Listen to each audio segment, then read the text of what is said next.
ತಮ್ಮ ಅದ್ಭುತ ಕಂಠದ ಮೂಲಕ ಸಂಗೀತ ಲೋಕವನ್ನು ಶ್ರೀಮಂತಗೊಳಿಸಿದ ಎಸ್ ಜಾನಕಿ ಅವರ ಬದುಕಿನ ಪಯಣದ ಬಗ್ಗೆ ಒಂದಿಷ್ಟು ಮಾಹಿತಿ ತಿಳಿಯೋಣ. ದಕ್ಷಿಣ ಭಾರತದ ಕೋಗಿಲೆ ಎಸ್ ಜಾನಕಿ ಅವರ ಸಂಗೀತ ಪಯಣ ಭಾರತೀಯ ಸಿನಿ ಸಂಗೀತದ ಸುವರ್ಣ ಅಧ್ಯಾಯ. 1957ರಲ್ಲಿ ಗಾಯನ ಆರಂಭಿಸಿದ ಎಸ್ ಜಾನಕಿ 6 ದಶಕಗಳಿಗೂ ಹೆಚ್ಚು ಕಾಲ 20ಕ್ಕೂ ಹೆಚ್ಚು ಭಾಷೆಗಳಲ್ಲಿ 48,000ಕ್ಕೂ ಅಧಿಕ ಹಾಡುಗಳನ್ನು ಹಾಡಿದ ಸಂಗೀತ ಲೋಕವನ್ನು ಶ್ರೀಮಂತಗೊಳಿಸಿದರು.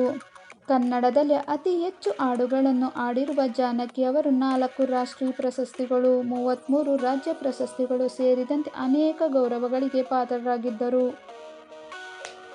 ಭಾರತೀಯ ಚಿತ್ರಸಂಗೀತದ ಇತಿಹಾಸದಲ್ಲಿ ಅಳಿಸಲಾಗದ ಹೆಸರಾಗಿರುವ ದಕ್ಷಿಣ ಭಾರತದ ಕೋಗಿಲೆ ಎಂದೇ ಖ್ಯಾತಿ ಪಡೆದಿರುವ ಎಸ್ ಜಾನಕಿ ಜುಲೈ 11, 2026ರಂದು ತಮ್ಮ 88ನೇ ವಯಸ್ಸಿನಲ್ಲಿ ಮೈಸೂರಿನಲ್ಲಿ ನಿಧನರಾಗಿದ್ದಾರೆ.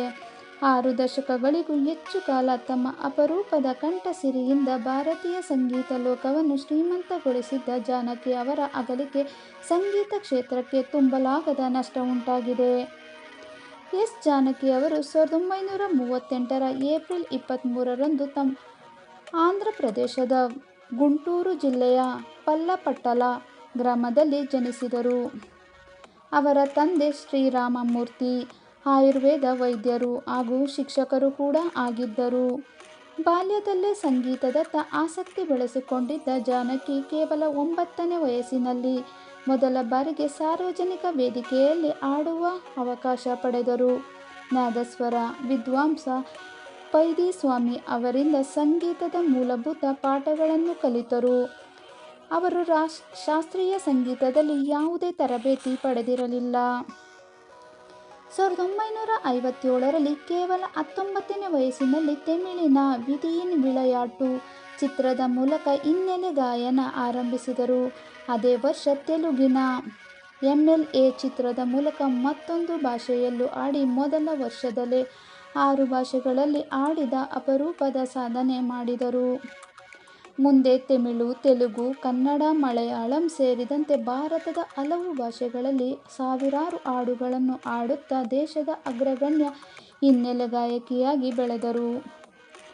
ಎಸ್ ಜಾನಕಿ ತಮ್ಮ ವೃತ್ತಿಜೀವನದಲ್ಲಿ 48,000ಕ್ಕೂ ಹೆಚ್ಚು ಹಾಡುಗಳನ್ನು ಹಾಡಿದ್ದಾರೆ. ಸಿನಿಮಾ, ಆಲ್ಬಮ್, ದೂರದರ್ಶನ ಹಾಗೂ ರೇಡಿಯೋ ಕಾರ್ಯಕ್ರಮಗಳಿಗಾಗಿ ಅವರು ಹಾಡಿದ ಗೀತೆಗಳು ಇಂದಿಗೂ ಕೂಡ ಸಂಗೀತಾಸಕ್ತರ ಮನದಲ್ಲಿ ಅಚ್ಚಳಿಯದೆ ಉಳಿದಿದೆ.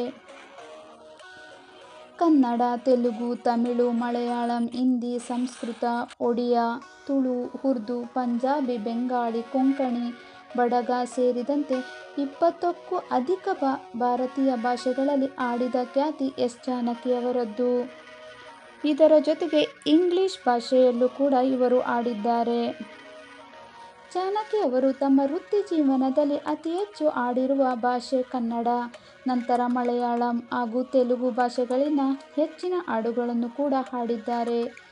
ಡಾ. ರಾಜ್ಕುಮಾರ್, ಎಸ್. ಪಿ. ಬಾಲಸುಬ್ರಹ್ಮಣ್ಯಂ ಹಾಗೂ ಪಿ. ಬಿ. ಶ್ರೀನಿವಾಸ್ ರವರೊಂದಿಗೆ ಹಾಡಿದ ಅನೇಕ ಯುಗಗಳ ಗೀತೆಗಳು ಕನ್ನಡ ಚಿತ್ರರಂಗದ ಚಿರಸ್ಮರಣೀಯ ಹಾಡುಗಳಾಗಿ ಉಳಿದಿವೆ. ಜಿ. ಕೆ. ವೆಂಕಟೇಶ್, ರಾಜನ್ ನಾಗೇಂದ್ರ, ಹಂಸಲೇಖ ಸೇರಿದಂತೆ ಕನ್ನಡದ ಶ್ರೇಷ್ಠ ಸಂಗೀತ ನಿರ್ದೇಶಕರ ಬಹುತೇಕ ಅತ್ಯುತ್ತಮ ಗೀತೆಗಳಿಗೆ ಜಾನಕಿ ಅವರೇ ಧ್ವನಿಯಾಗಿ ಜೀವ ತುಂಬಿದ್ದಾರೆ. ತಮ್ಮ ಗಾಯನಕ್ಕೆ 4 ರಾಷ್ಟ್ರೀಯ ಚಲನಚಿತ್ರ ಪ್ರಶಸ್ತಿಗಳು, 33 ರಾಜ್ಯ ಪ್ರಶಸ್ತಿಗಳನ್ನು ಎಸ್ ಜಾನಕಿ ಮುಡಿಗೇರಿಸಿಕೊಂಡಿದ್ದರು.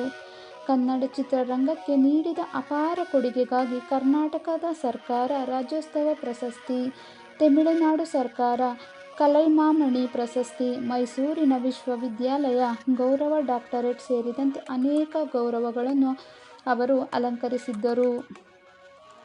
2013ರಲ್ಲಿ ಭಾರತ ಸರ್ಕಾರ ಘೋಷಿಸಿದ್ದ ಪದ್ಮಭೂಷಣ ಪ್ರಶಸ್ತಿಯನ್ನು ಎಸ್ ಜಾನಕಿ ಸ್ವೀಕರಿಸಲು ನಿರಾಕರಿಸಿದ್ದರು.